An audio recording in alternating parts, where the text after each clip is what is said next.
Good afternoon. I'd like to begin by thanking Travis Air Force Base, Synergy Home Improvement, Some Gave All, the Joey Graves Foundation, Karen Meredith, Roxanne Langevin, the Run teams, and all those responsible for organizing, sponsoring, and participating in an 8th annual California Run for the Fallen. It's through your selfless commitment in honoring the spirit of our loved ones that we are able to come together today as a family. Being a member of our Gold Star family was not in any of our lives' plans. The familiar adage, you can choose your friends but not your family, has never been more true. Greg and I certainly never wanted to be a part of this family. Yet here we are today, feeling thankful and fortunate to know so many of you and to know your loved ones through your telling of their stories. The Run for the Fallen has a deep and profound impact on each of us. For some, this event is the rare occasion when we are able to share our soldier's story with people who, otherwise, would never have known him or her. For others, the sheer number of individuals, runners, and support crew from all walks of life coming together to create and coordinate an event honoring our soldiers' life and death gives us comfort and peace.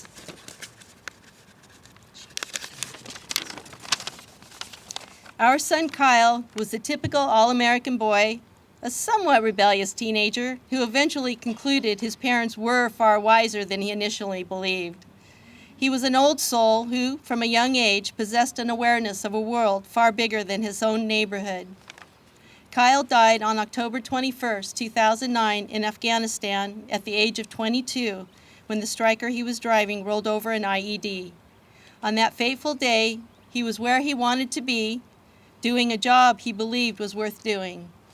Knowing that does not make his death any easier for us to accept, nor the pain any less.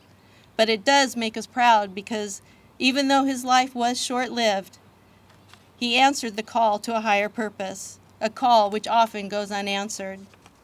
As members of our Gold Star family, one of our biggest fears is that our loved one's sacrifice will be forgotten with the passage of time. In the midst of our fear, there have been recent news stories regarding several of America's historical monuments being deemed offensive and/or inappropriate. Subsequently, they were removed, torn down, erased from sight. Personal politics aside, these monuments were an integral part in documenting America's history, warts and all, a testament of those who sacrificed so much and those who gave all. In this time of confusion and turmoil over what should or should not be acknowledged and revered as part of our country's history, I find myself coming to the realization that we cannot depend on the future presence of physical monuments to tell the story of our soldiers' commitment, duty, honor, and sacrifice. We cannot assume their piece of history will be taught in the classroom. Therefore, we must be a living testament to our loved ones' commitment and duty, to their honor, their sacrifice, by passing on his and her life story to family, friends, and even strangers. Because a story once told is repeated again and again and again, forever in perpetual motion, the torch of their legacy passing from one generation to the next. Maya Angelou said, "There is no greater agony than bearing an untold story inside of you." So I say to you, speak their name out loud. Say their name often, even when you are alone. Share their story and share it often. For a living testament can never be destroyed, removed, torn down, erased, nor denied.